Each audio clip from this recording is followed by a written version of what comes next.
ଜାଣିଛି 2017 ଘର କଣ୍ଟ୍ରାକ୍ଟ ନେଇଛି ଘର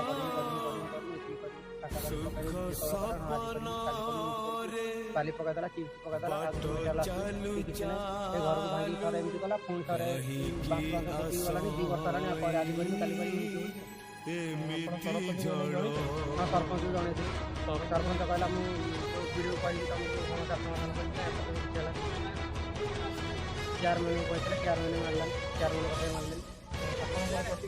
କଣ କରିବା ପାଇଁ ମୋର ଘର କରିବା ଦରକାର ମୋର ଘର କରିଲେ ମୋର ସମାଚାର ସମାଧାନ ମୋର ପଇସା ପତ୍ର କିଛି ଦରକାର ନାହିଁ ମୋର ଘର କରିଦେବ ସମାଚାର